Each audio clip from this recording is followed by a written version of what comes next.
Dr. Luisa Montoya. She's the CEO of Diversity Matters. I grew up in Colombia. I'm very blessed because I grew up with a mom and a dad and my brother, and I grew up in a very wealthy family. And everything changed one day. My father was murdered. And that night, it made me realize what I don't do for me, nobody else is going to do it. I'm going to work so hard to build that life that I was raised to have. I started as a part-time teller on the drive-thru with this accent.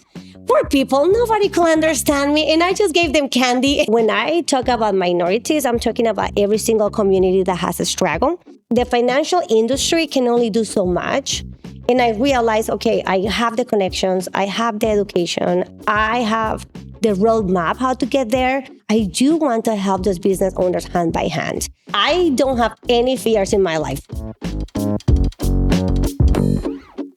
What if the secret to stronger teams, happier clients, and real innovation wasn't about strategy, but diversity?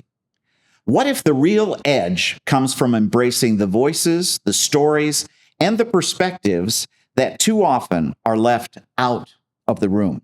I'm Marty Davis, entrepreneur, business lawyer, connector, and the host of this podcast. I'm excited about today's guest, Dr. Luisa Montoya. She's the CEO of Diversity Matters and a champion for equity for women, minorities, and the LGBTQ communities. Her journey has inspired thousands and transformed how organizations build diverse, empowered teams. And if you own or manage a business, you'll discover how diversity is more than just a buzzword. It's the key to innovation and loyalty. Stay tuned for practical tips, insights, personal stories, and the next step in your leadership journey. Today, we're broadcasting from the stunning Mondrian Hotel located in South Beach, overlooking beautiful Miami. It's the place for luxury stays, wonderful food, and the iconic Bahia Beach Club.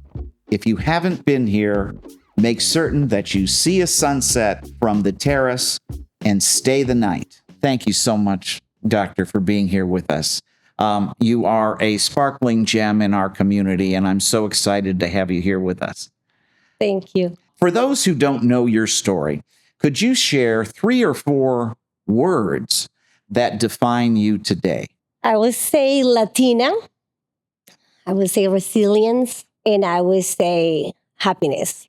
What do you hope people see first before titles or achievements? I will say the biggest gift that I have, the biggest area of my life that I give to the world is my happiness, which is not based on where I am around, is not based on where I am located, is nowhere where the politics are where I'm located. It's something that I decide every day to choose to be happy. And I love when people always ask me that, like, oh, you always have a smile, or you bright. I mean, I'm wearing yellow today, but I'm like, you're bright out of the room. And I think that is a gift that we are forgetting to go back to the basics, is to choose that happiness. If you wore black and walked into the room with that smile, you'd bring light. So it's that. great. Yeah, I love that. I never see you without a smile. So it's great. Yeah. Which also makes me think, in case she gets mad, she might really be mad. But we never see that. So it's great. Can you share an experience that shaped one of those 3 words you previously gave us? Well, so I grew up in Colombia, and I was I'm very blessed because I grew up with a mom and a dad and my brother, and I grew up in a very wealthy family. And everything changed one day. My father was murdered. And I have to leave the U.S. like this. I was lucky that I had a visa, so because I have been here multiple times on vacation. And I moved one day. I only had $40 in my pocket. I didn't speak English. I didn't have papers. I had never worked in my life. And I actually sleep on the street here in Miami. And that night, I remember thinking, nobody cares who I am. I don't have a last name here. My dad is gone. And that night, it made me realize what I don't do for me, nobody else is going to do it. I gonna work so hard to build that life that I was raised to have. So that night was so empowered. And anytime I go to a struggle, I remember the 19-year-old, right? And I say, Luisa, if you were able to get this far, can you imagine how far I'm gonna get? And that is where not only changed my life, but it built that passion that I have to support, immigrants and minorities, because I know what it is to lose everything in one day. You were there. Yeah. So you'd understand it. Mm-hmm. And you were also there with tremendous success. So you can help guide those folks to that next level and beyond, because you're still evolving and becoming more successful every day, right? I do believe on the American dream. And I know that's very controversial right now, but I do believe whatever place you are, there are resources out there. You just have to do the work, right? You have to read the 57 pages. You have to apply. But I do believe that my experience is that the resources are there, the connections. I make an effort every place that I go. I'm going to make a connection that is going to help me. And I believe sometimes we, especially as immigrants, we come to this country and we go and ask for help for people that are not where they should be, right? Or where they should be performing. So for me, it's always looking at the next step and who are, those companies or government organizations or people who are going to help me to get there. And that has helped that little 19-year-old to be the, still little, I'm 4'11", but to be the woman I am today. That's great. Well, and you started your career in corporate banking and was there for 23 years, I understand. Oh my God. So when you think of a bank, I did it all. I started as a part-time teller on the drive-thru with this accent. Poor people, nobody could understand me. And I just gave them candy and they just took They loved it. And the smile, no doubt. So I just did that. I did that. I was branch manager, district manager, commercial banking, corporate responsibility. In my last position, I was the head of DEI for Santander. So I had the entire country, which was a lot of work, but I did that. And I'm so happy because it really helped me to see financials. I do believe in data analytics. And when you see numbers speak highly, and from all of the banks that I have worked, one bank, I went to college for 18 years, but I always say that working in the banking industry was the best college I have ever attended because it really helped me not only to understand finances, but to really understand credit and to see how other people are able to do it, to see and to help a client, buy the house, purchase a business, learn about equity. That really helped me and guide me how manage my firm right now. So what did you see in that world of finance that drove you to start this whole new movement for underrepresented business owners? And I like that you use the word underrepresented because, we talk a lot about minorities, but I do believe there is a group of people that we don't talk enough. And that is the Anglo community that come from low socioeconomic groups. And I think we really need to start talking about that community because they don't have the education, they don't have the credit, they didn't get a small 1 million loan. Mm-hmm. So when I talk about minorities, I'm talking about every single community that has a struggle. So when I start working for one bank, I love it because we have all the data analytics and we say, okay, how can we help these marginal cities? How can we create sustainable cities, sustainable companies? And I start seeing a pattern. And I start to see a pattern in the Black community with Latinos and with the LGBT community. And I have a master's degree on clinical psychology. A lot of people don't know that. And I'm like, we really need to understand these communities because something is happening, and it's systematic issues, is problems, we talk about generations. And when you really start to understand these communities, that's when I see they need the extra help. I cannot come and tell a person, oh, just go to the bank and get $1 million. You don't, nobody told you about credit, right? I always promote education. And I think for me, it goes beyond just getting a degree. It's the connection that you make, but you really learn about other areas outside of your bubble. So for me, when I start working at the bank and I start seeing, okay, why the Black community in Houston is struggling so much, right? Why the LGBT community is struggling. If you think, for example, the trans community, 40% of them commit suicide. It breaks my heart, right? Mm-hmm. So if you think about it, if you are a trans person, they kick you out of the house as a teenager. how am I going to build a place? How am I going to go to college? You don't have that. So for me, it's really start studying each community and how we can go beyond of the support that is out there. And that's great. And it's clearly needed. Yeah. But tell us, you were running a national program for Santander Bank, and all of a sudden you changed careers. Yeah. What was the push that finally made you take that leap? So I have perimenopause, so we need to talk about being in your 40s is a whole new world.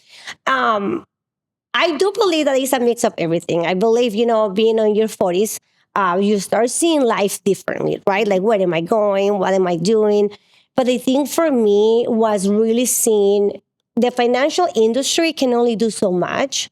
And I realized, okay, I have the connections, I have the education, I have the roadmap how to get there. I do want to help those business owners hand by hand.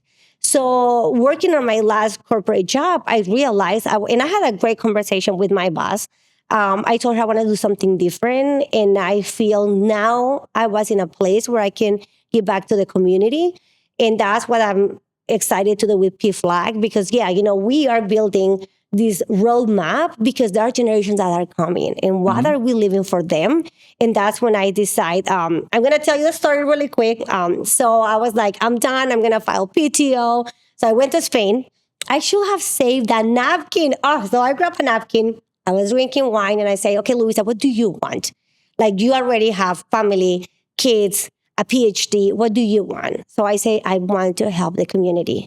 And how are you going to do that? How are you going to generate revenue, right? So I started writing everything that I wanted. And when I came back to the US, I resigned and I say, okay, now I start making those phone calls. And I make a phone call that changed my life, because I feel as a woman, even that we are like, empower, we are so badass, we still have that minority mindset. So I remember I wrote in a paper how much I needed to make per month, right? So I put on a little paper, this is how much I need to make. And I make a phone call. I call the Colorado Secretary of State. Go big or go home, right? That's right. Good. The Texan in me. And I called them and I told them I have this great program that I want to support minority business owners. And in my mind, I was thinking the entire program was going to be for that amount, right?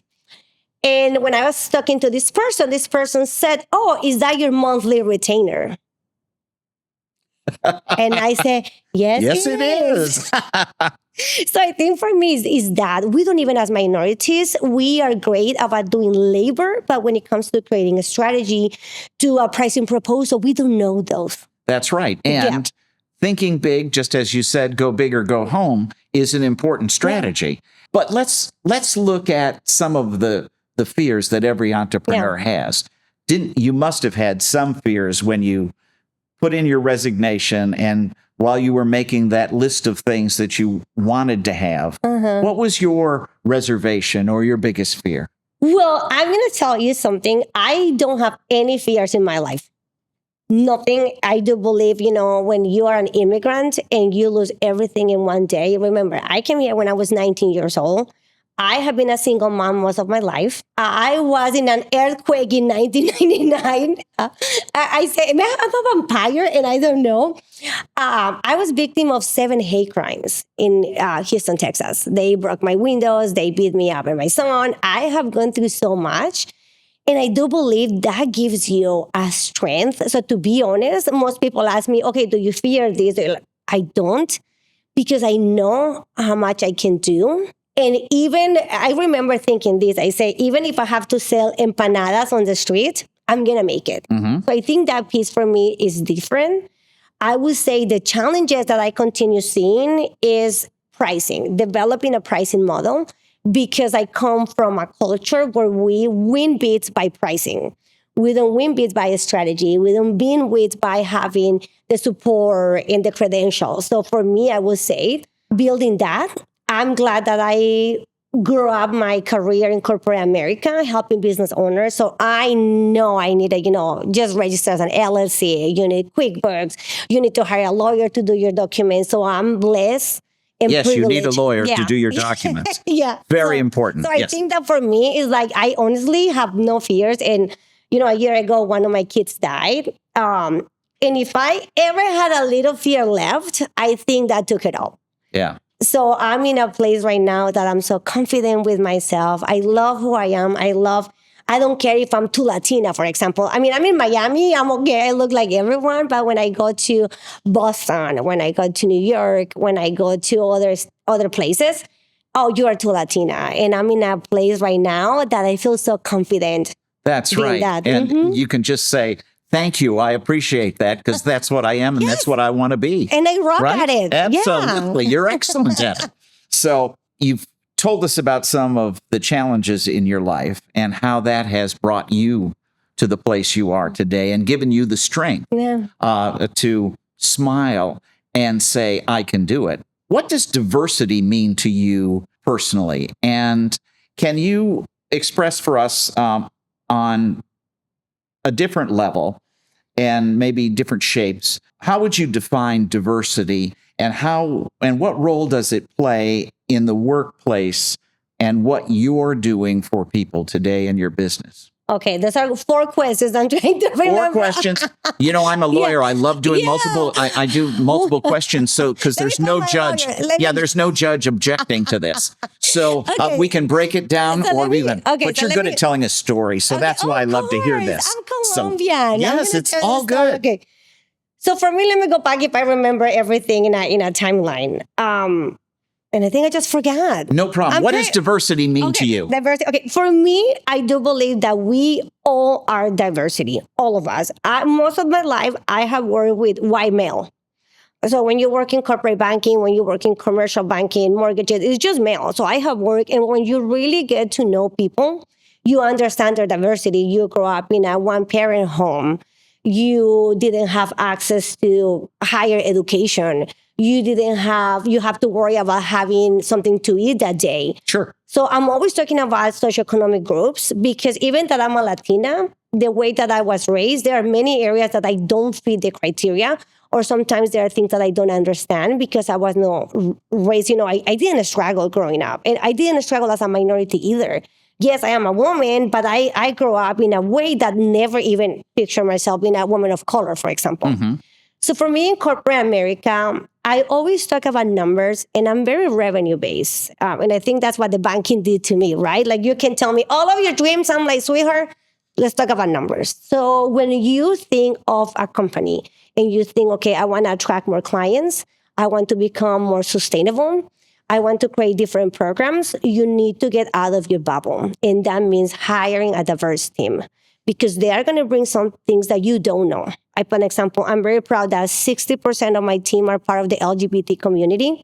There are some topics that they bring that I don't know. Why? Because I'm a cis woman. Mm-hmm. I don't know those things. So anyway, so that's great. I have employees from different socioeconomic groups, and they bring ideas that I didn't even think about it. So for me, and I think I learned that working in the banking industry, when you have employees that understand your client, that understand those zip codes, for example, they can help you to bring more revenue. So instead of us fighting, oh, it's because you are part of these communities. No, what do you bring on the table and how can we attract those clients? Sure. So because every diverse community has something to bring to the table. Yeah. My first boss as a lawyer told me, Marty, we're in front of juries all the time. You need to relate to everyone on that jury. And none of them will probably have gone to law school. And they will be everything from cab drivers to they could be on the street. Yeah. They could be corporate executives. They could be spouses that do not work outside the home. You need to know a little bit about everything so you can relate to everyone on that jury. And that's just what you're saying with your diversity and your team, that they all bring something to the table that you may not know because that wasn't your experience, right? Yeah, like I have the perfect example. So my marketing team, I can be their mom, right? So I decide I have never taken a marketing class because I don't like marketing. And now I have a marketing agency. But anyway, I don't Hard to believe she doesn't like marketing, right? I like to take selfies. That's all. Anyway, so I got this marketing agency. And the first thing they say is like, hey, we need to make TikToks. And I was trying to be respectful of their ideas, but I say, we help business owners to get government contracts. I think that takes respect from us. having a TikTok account, I think it takes the respect of the company. But I say, let's give it a try. We're going to give it a try in a month. So they gave me a copy deck, everything that I have to say, the earrings I have to wear, the lipstick, Spanglish, even my dog. And I was like, I'm going to leave this thing for a month. I'm going to print it and burn it because I'm like, that doesn't look good. Now, as today, half of our clients come through social media. Why? Because they see the representation. 90% of our clients are divorced women. And it's not like I say, if you are divorced, call me, click on the link. No, but they see that representation. They see that Latina that has toughed it up, that continue working, that I don't have a chance to be sad or depressed. I just have to keep going. That doesn't mean that I'm not depressed. Yes, I am. But it means that I have to continue going because I have to work harder than everybody else. So for me, having that diverse team on age, because that's something that also means diversity, Sure. And we see that now more in corporate America than any other time where you have different ages and different gaps. So for me, it was really to listen. And I am so proud and I'm so glad that I listened to them because now we do pretty well on TikTok and LinkedIn, which for me is like the most opposite ends of the world. Yes. And that's great. And that's what we do. They're seeing it. It is very true because I think for a number of people who work for an organization and their boss is substantially younger than they are, it's a challenge. And it's a challenge to provide what that boss needs with the experience of the older person completely different than the younger boss. And, it's all part of the learning process. Mm-hmm. And again, bringing things to the table, right? Yeah. Yeah. You've told us why you like your diverse team, but can you bring me an example of what that team brought that was a success for your organization or for one of your clients? Well, number one, I would say the whole marketing thing. Right, yes, I never thought I was going to own a marketing agency. I don't know anything about marketing. Don't ask me about an SEO or this. I'm like, I don't know. Talk to my team.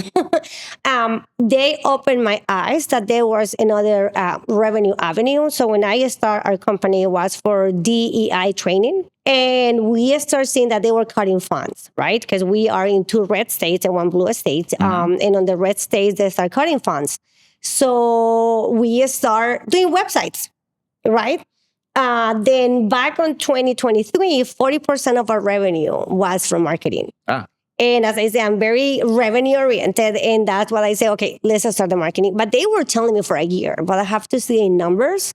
And I think for you as a business owner, you have to evolve. You have to listen what is happening. Because if I will have say, no, my company is about DI training, we're going to stay there, I won't be where I am today. Right. So I will say my team, coming from the marketing background, they present me an entire year where our revenue was. And you need to have the patience to hear them out and wait for the results, right? For those numbers to come in. And I don't have the patience. Yeah.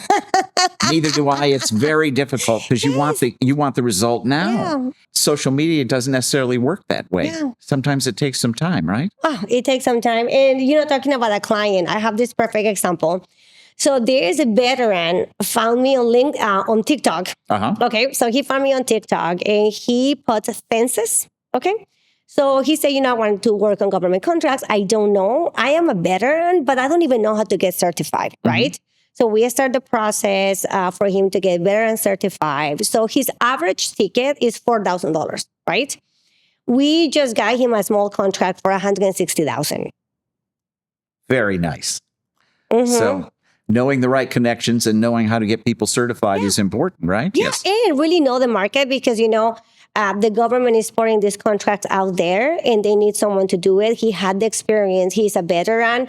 He didn't know how to get there. And that's the piece that I love, that we really took him by hand, help him to navigate the veterans website because it can be very complicated. Sure. So we will, especially if English is your second language. So we bring that to the table, to help them with those resources. And I am so proud of him. He recently got another contract.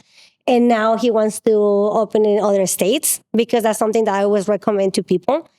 Be on a blue state and a red state because everything that's happening. So you need to understand how the funds are going, where they're going, who has an appetite for your services. You can help people make all those decisions and to look at where they're at, where they're going, where they want to Yeah. be, and say, well, you should think of this idea. Yeah. So very good. I know that you're doing some things for the LGBTQ Chamber in Fort Lauderdale. Tell us a little bit about the programs you're working on there. I love them. Okay, so I moved here to Florida only 3 years ago. And I lived in Denver 18 years, and I live in Texas 5. I have been always very involved with the LGBT community because most of my family are part of the community. Mm-hmm. That's when my kids came out. I'm like, okay, next. Yeah. Like, okay, tell me something the else. perfect mom for Yeah. that. Yes.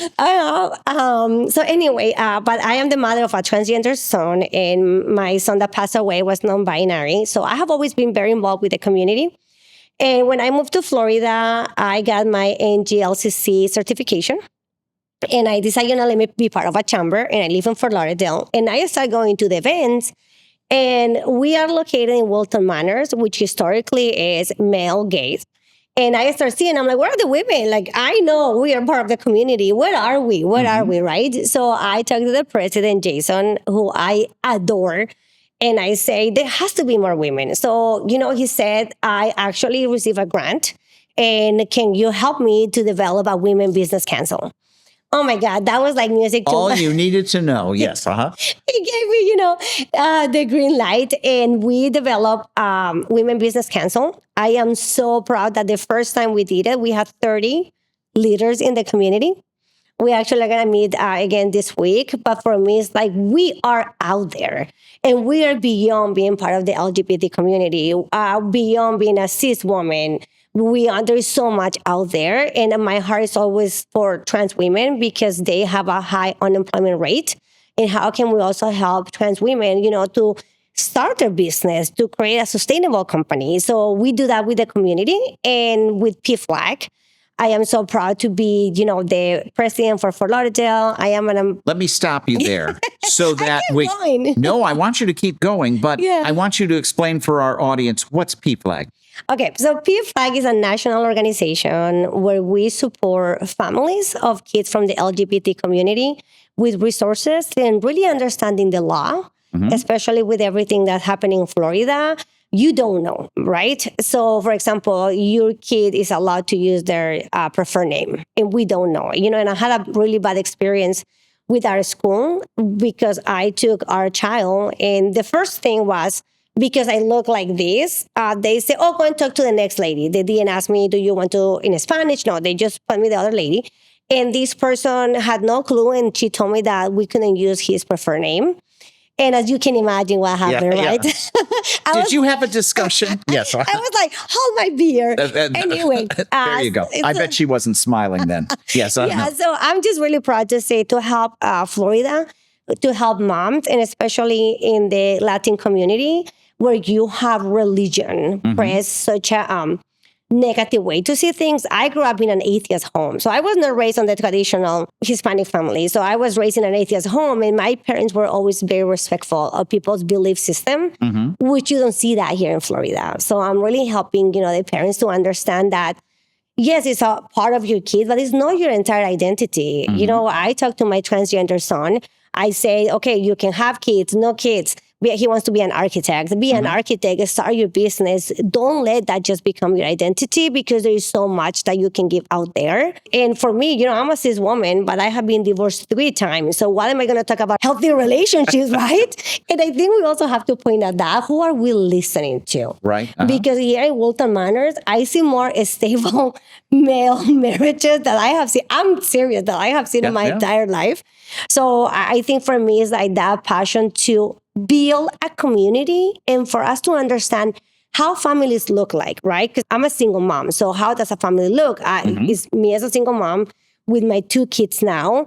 A family can be just a dad. A family can be 2 dads, 2 moms. So my goal is for us to work together, really support our families, and create healthy environments for the generations that are coming. Great goals. Great goals. And thank you for all the things that you're doing for the chamber and the community. I've known Jason Nunez, the president and CEO of the chamber in Fort Lauderdale, for a number of years, and he is a great guy and is doing some wonderful work and is building up the Fort Lauderdale chamber to a real force. Yeah. And he can be very proud of the work he's doing, and we can see how smart he is by recruiting you for the Women's Council. And I think that he cares because I'm part of the Hispanic Chamber. I am part of the Women Chamber. I am part of the Construction Chamber in Houston, Texas. There you go. But one thing I love about Jason is that he cares of you as an individual. I never had a president to check on me. So when they were changing the laws in Florida, I received a text from Equality Florida and from Jason.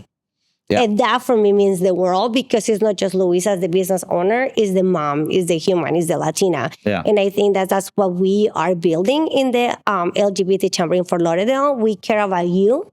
I believe we are all struggling in today's political climate, and that's why we have to be nicer.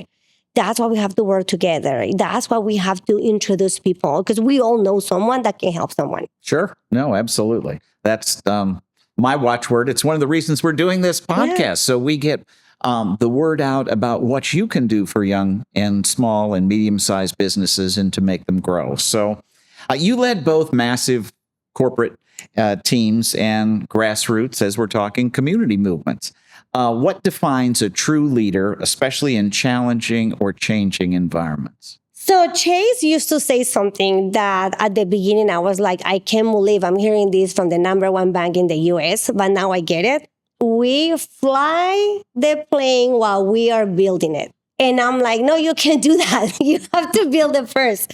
I think number one is to understand you have to be flexible. Flexible branches won't break. You have an idea for your company. You have to be flexible because right now one thing works, tomorrow it may not work. That would be one.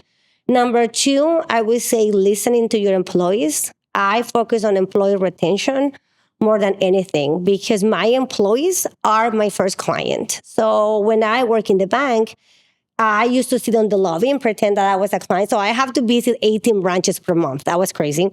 And I used to see how they treat clients. You don't know who's in front of you. So for me, it's powerful to really to get to know my employee, to understand what is happening. They don't mean a number. I care what is happening with them to help them with growth. And I think also, we don't talk that much, but as leaders, self-care. Every day, I do one thing that makes me happy. That can be buying a coffee, buying an overpriced coffee, Luisa. That can be binge watching. That can be calling a friend to talk about nonsense. But you have to do self-care. So for my team, they are allowed to take 1 day of self-care per month, and that is no doctor's appointment. That's not because they are sick. No, that is where they disconnect. So that can make them a better professional. Very good. Great idea. What would you recommend to young women, young men, or anyone with a unique perspective to do when they're pursuing their goals, especially if they feel that they're different in culture, in life, or in any other way? As a professional, I would say, think of the big picture. It's so easy to get busy doing nothing, to listen to people. You have to look at the big picture. And what is that? I need to get my college degree. I need to start my business. I need to make 3 powerful connections this week. I need to go and get a credit card so I can build credit. You have to focus on the big picture. And I do believe the right activities brings the right result. It's like working out, right? I cannot run a marathon tomorrow, but if I prepare myself, that's one. I think for women, don't get married. That's the best advice that I can say. Because as a Latina, we have so much pressure that we have to get married, that we have to have kids. And you don't see that in other cultural groups. So for me, it's really try to be pleasing people. Try to be pleasing your family. Try to be pleasing your ethnicity.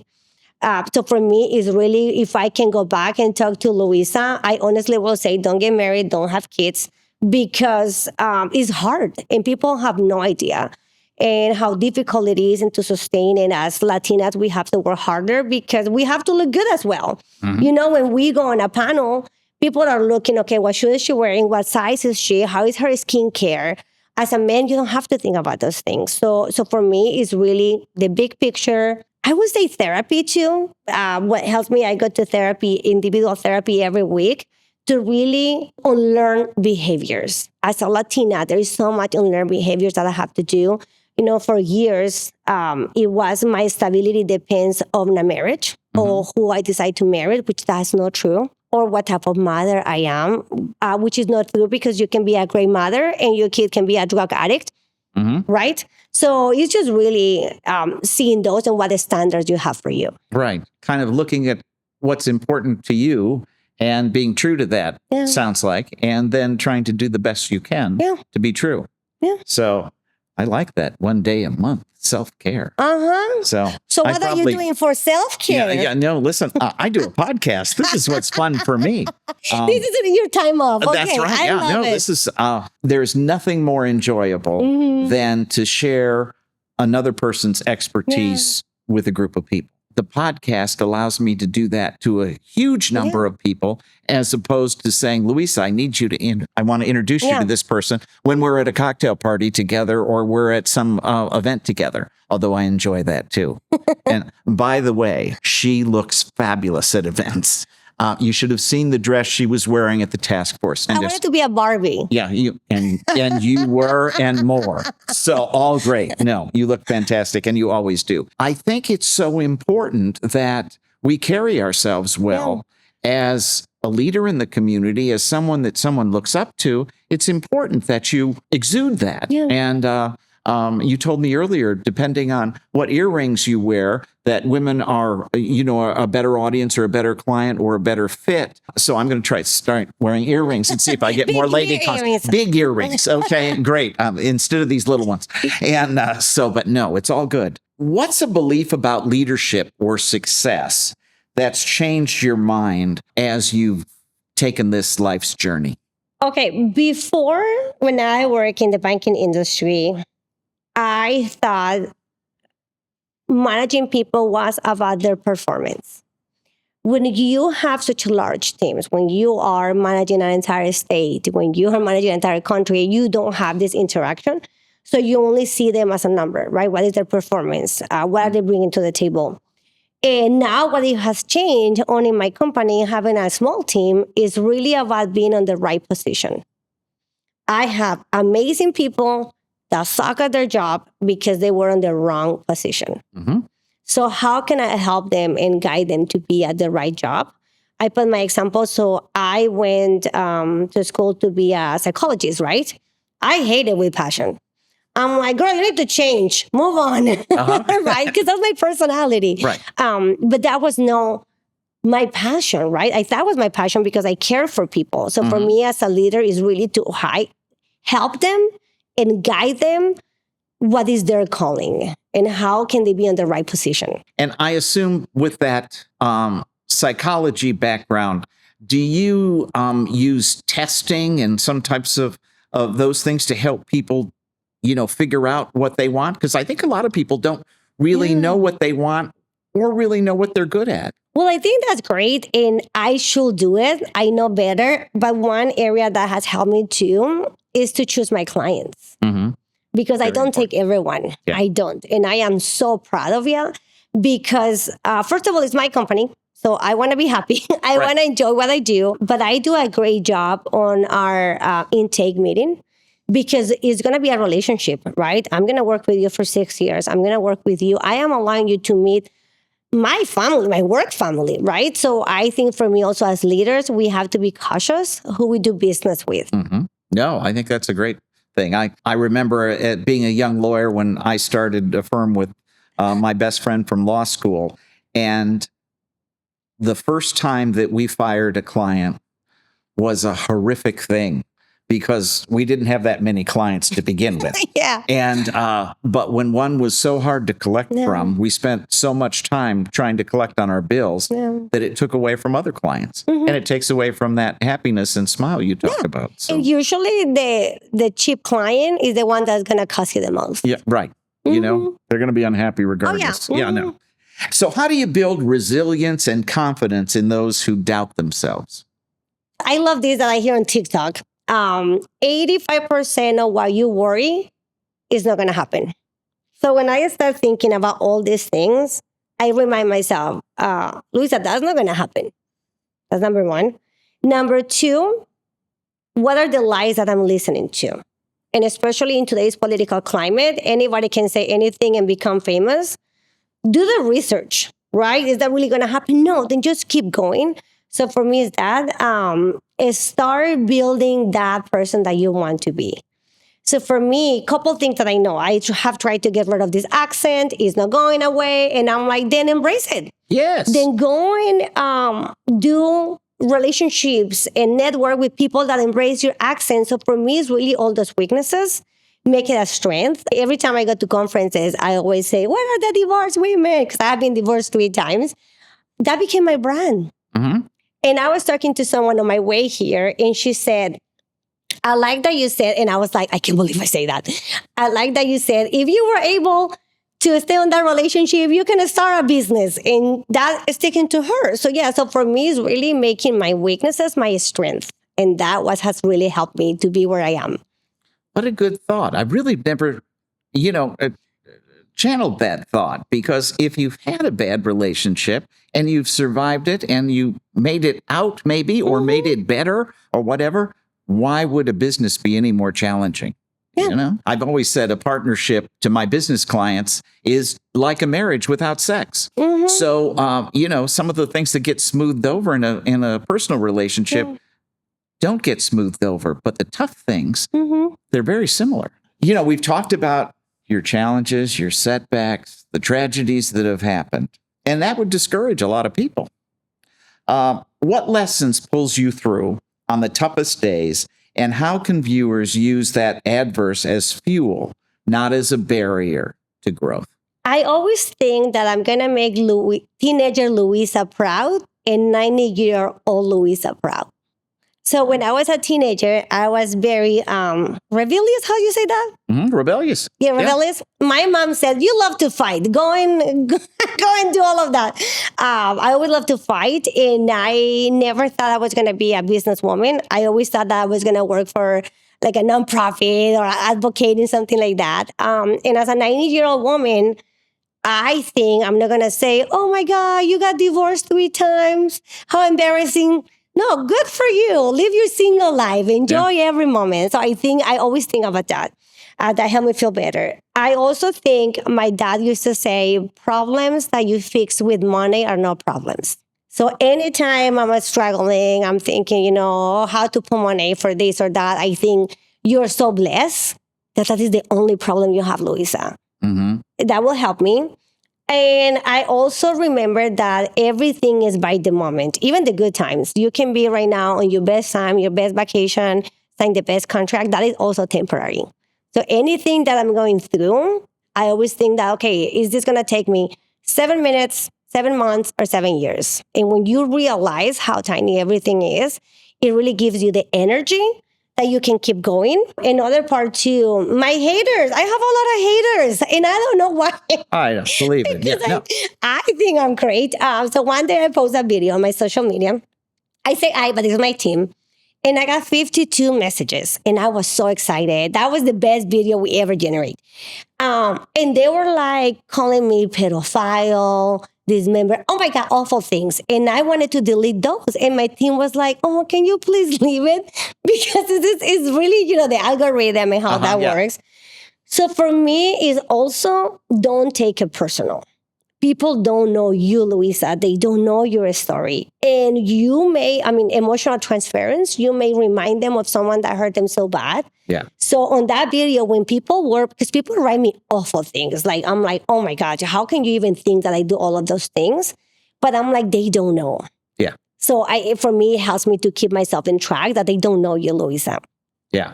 And it's probably their own situation that's leading them to say that. So what's your final message to our audience today? What's one actionable way to start building a more inclusive world for themselves and for others? If you have the capability to create an assessment, there's many assessments out there online that you can do to your current employees, and you may realize that 80% of your employees are diverse, right? Mm-hmm.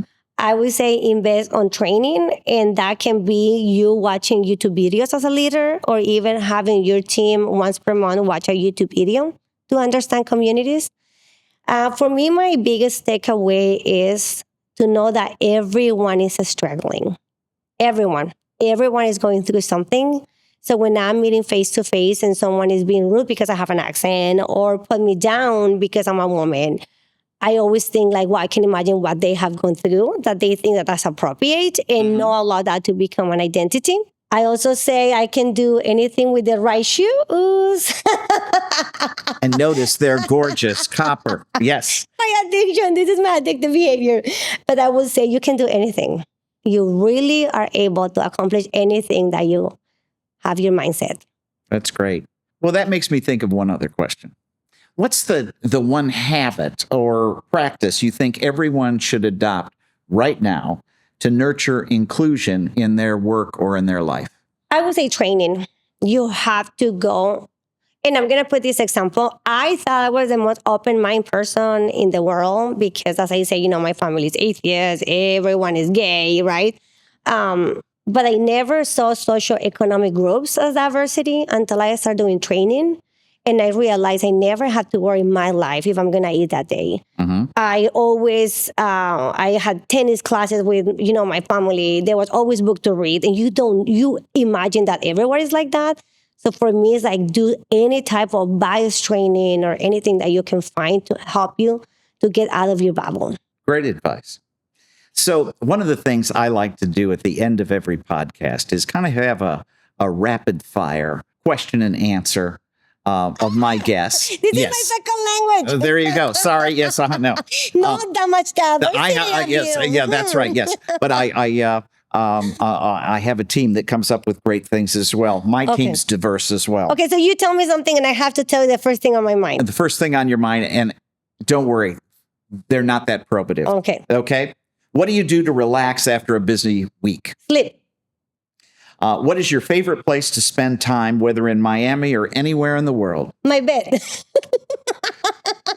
like to sleep. Okay, you do like to sleep. I like that.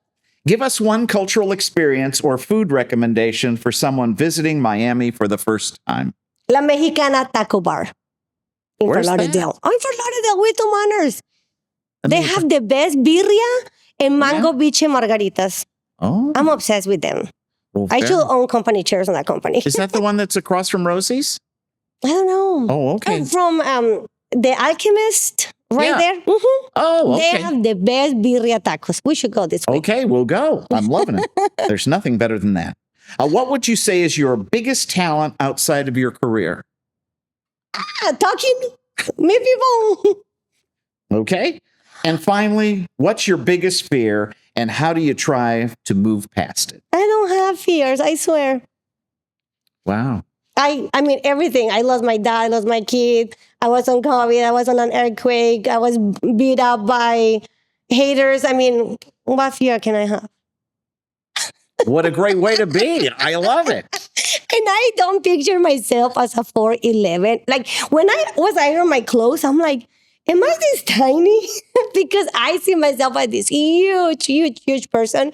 So I honestly don't have any fears. Well, you have a huge, wonderful personality. Thank and you. A gift for the community. Dr. Luisa Montoya, excuse me. It's my okay. English. That's the problem. Thank you for reminding us that diversity and inclusion aren't just business strategies, they're life strategies. It's about leadership, it's about empathy, and the courage to build something new. To our viewers, let your uniqueness be your superpower. Keep building, keep connecting, and keep showing up for the next generation. Doctor, thank you so much for being here. It has been such an honor to have you, and I am inspired, and I hope everyone watching is inspired. Thanks so much. Thank you. Bye. Bye.